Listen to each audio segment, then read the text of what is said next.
सुरेंद्र अग्रवालला 4 दिवसांची पोलीस कोठडी देण्यात आली आहे। 28 मे पर्यंत पोलीस कोठडी देण्यात आली आहे। पोर्शेच्या चालकाला धमकावल्या प्रकरणी अल्पवयीन आरोपीचे आजोबा सुरेंद्र अग्रवालला पोलीस कोठडी सुनावण्यात आली। दरम्यान सोमवारी पुणे गुन्हे शाखा आता विशाल अग्रवालचा ताबा घेण्याची शक्यता आहे। ड्रंक अँड ड्राइव्ह प्रकरणातील ही अपडेट आहे। अल्पवयीन आरोपीचे आजोबा सुरेंद्र अग्रवालला आता 4 दिवसांची पोलीस कोठडीत रवानगी करण्यात आलेली आहे।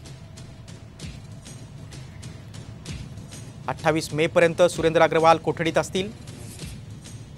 चालकाला धमकावल्या प्रकरणी सुरेंद्र अग्रवालला 4 दिवसांची पोलीस कोठडी कोर्टाने सुनावलेली आहे आणि अल्पवयीन आरोपीचे वडील विशाल अग्रवालचा ताबा आता गुन्हे शाखा घेणार आहे।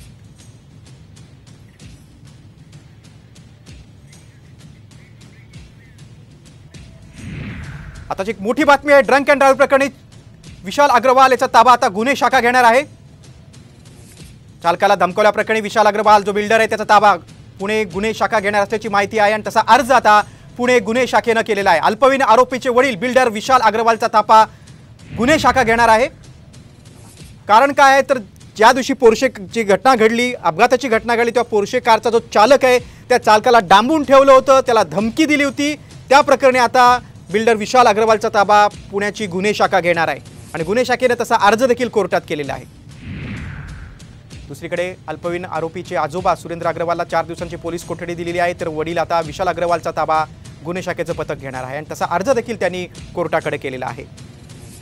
पोर्शे कारचा चालकाला डांबून ठेवलं, त्याला धमकी दिली, या प्रकरणी आता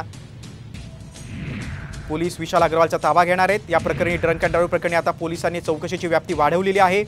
चालकाच्या पत्नीकडनं देखील पोलीस आता अधिक माहिती घेणार आहेत।